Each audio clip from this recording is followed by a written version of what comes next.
The night was cold, the kind that seeped into your bones. Streetlights flickered weakly, casting long shadows over the deserted alley where Claire stood, trembling. Her backpack was slung over one shoulder, her phone clutched tightly in her palm. The battery was at 3%. She had been running for hours, her legs aching, her lungs burning. But there was nowhere left to go. Claire had always believed that when things got bad, someone would help. A friend, a neighbor, a stranger. But tonight, she had learned the hardest truth of all: sometimes, you're truly alone. It had started 3 days ago. Claire had lived a simple life. At 17, she was like any other high school girl: homework, friends, the occasional argument with her mom. Her world was small but safe. Until she found the note. It had been tucked into her locker, a plain white envelope with no name. Inside was a single line: "I see you." At first, she laughed it off, thinking it was a prank. But then the text started. "Unknown number, you walk home alone too much. Unknown number, that red sweater looks nice on you. Unknown number, why don't you ever look behind you?" She told her best friend, Jenna, who dismissed it. "Probably some creep trying to mess with you. Block the number." Claire did.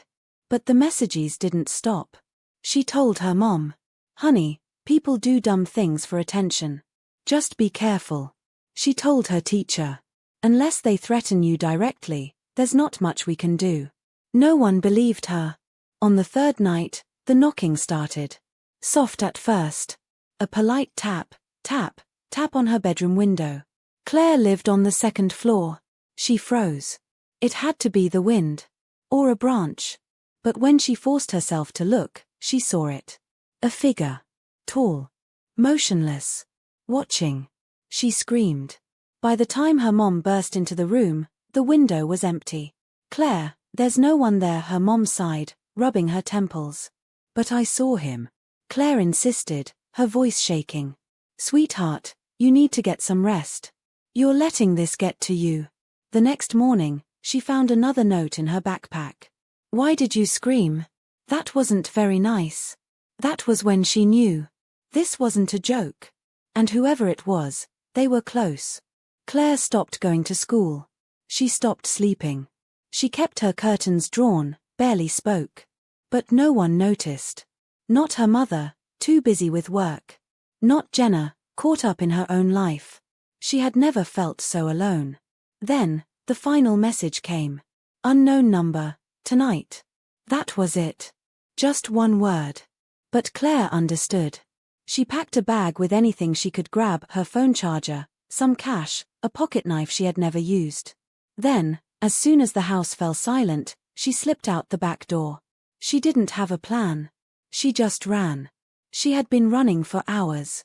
The city was different at night: cold, unfamiliar, indifferent. She tried calling Jenna. No answer. Her phone died. She tried knocking on a gas station door, begging the attendant to let her inside. "Please, I think someone's following me." The man glanced at her, unimpressed. "We're closed." She banged on the door again, but he just turned away. Panic clawed at her chest. She turned and saw the figure again. A man in a dark hoodie, standing across the street. Still. Waiting. Claire bolted. She cut through alleys, past flickering neon signs, her pulse roaring in her ears. She didn't look back. She didn't have to. She could feel him getting closer. She ran into a small diner, breathless. A waitress behind the counter looked up, startled. "Please," Claire gasped. "Someone's following me." The woman hesitated. Looked past Claire at the empty street. "Are you sure, honey?" "Yes. I need to call the police." The woman sighed. "Phones are for paying customers." Claire's hands trembled. "I don't have money on me." "Then I'm sorry, but I can't." The doorbell jingled. Claire turned. The man in the hoodie was standing at the entrance. He had found. Her blood ran cold. The diner was empty except for the waitress, who suddenly looked nervous. "You two together?" The man smiled. "Yes. My little sister ran off. She has anxiety attacks sometimes." Claire shook her head, stepping backward. No, I don't know him." The waitress glanced between them, uncertain. The man sighed. She does this a lot. We should really get home, Claire. He said her name.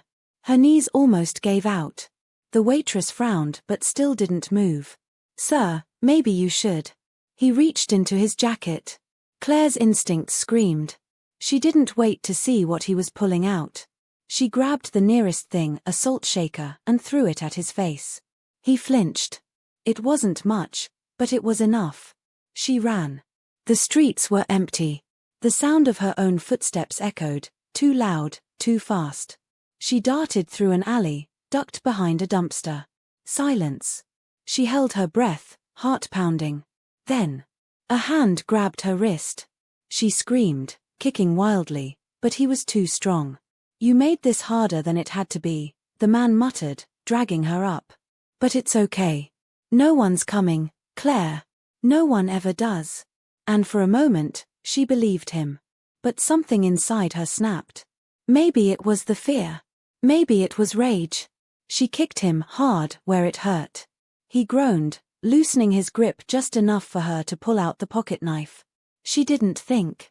She slashed wildly, catching his arm. He cursed, stumbling back. This was her chance. She ran again. But this time, she wasn't just running, she was fighting. She made it to the police station, bursting through the doors. She had no breath left, no words, just wild eyes and shaking hands. An officer looked up, alarmed. Miss, are you okay? She turned to look behind her. The man in the hoodie was gone. For now. But she knew he'd be back. And next time, she wouldn't be alone. Some people don't listen, but that doesn't mean you stop fighting. Claire learned the hard way that not everyone helps when you're in trouble. But she also learned that she wasn't powerless. She found her voice. And that was enough to change everything.